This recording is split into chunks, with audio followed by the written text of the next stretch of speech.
Good morning, my viewers. How are we doing? Nice everything. Hope you are fine today.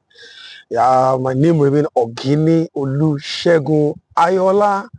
Quickly this morning, just want to talk about the vector group in the transformer.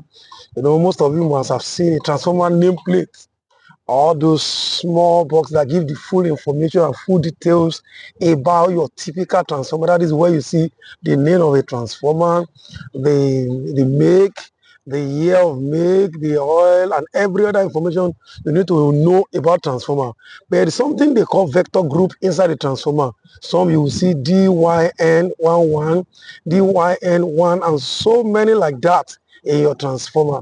But now, this morning, I'll just be talking to very brief. What do you understand by DYN11 or DYN1 or DYN0? So vector group is just a designation that describes the phase relationship between primary and secondary winding of a transformer. Transformer is just an apparatus and equipment that used to what? To transform a voltage from whether high to the low or from low to high, as the case may be. So now all those transformers, they have windings. We have primary side or high voltage winding, and we have secondary side low voltage winding as well.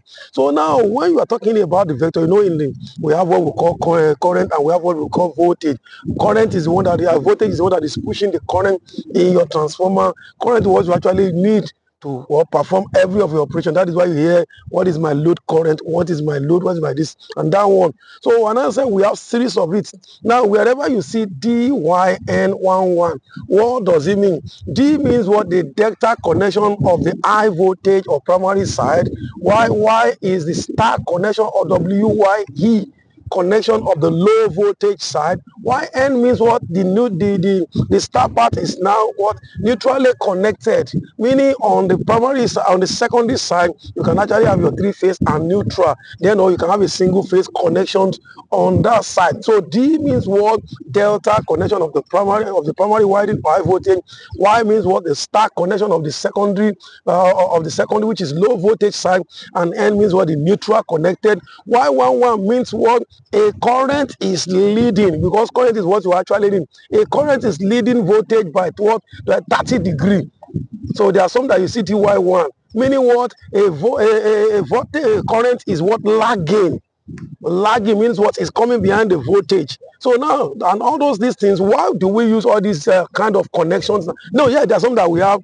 I talk about DYN. There's some that YND 11 or thereabout. YND 11 or thereabout is what the primary side is connected on what? On a star connection, while the secondary side is connected on what? On what? Delta connection, and so many like that one that you will see in your transformer. But the best we use for our distribution transformer or power transformers and all those are generic transformer is DY11, meaning what? The current is leading by 30 degrees. So we have DY1, which means what? LV, that is the primary side or the low voltage side, is lagging by 30 degrees, while we have DYN5, meaning what? Is lagging by, let's say, 180, 150 degrees. When we have DYN6, meaning what? It is lagging by 180, and so on and so forth like that one. Why do we need all this one? When say one ability to handle what? Unbalanced load in your network, due to so many factors. So now, number one important of that one is to work for our unbalanced load, so that this will have a balanced load in your network. Number two, to reduce the harmonics. So now to introduce the delta connection, will introduce the third harmonics into your network. Then the harmonics will not feed back into your grid, so that does not affect, so that you can have a quality supply. That's why we use DY11, and we provide earth fault protection and so many things that you need to know. But go ahead and read more about it, so you know what we call DYN now. DYN11 your transformer. Let us just continue on our chat room, and as we, my name remains Oginni Ayoola, your online power academy facilitator. See you in the next class. Bye.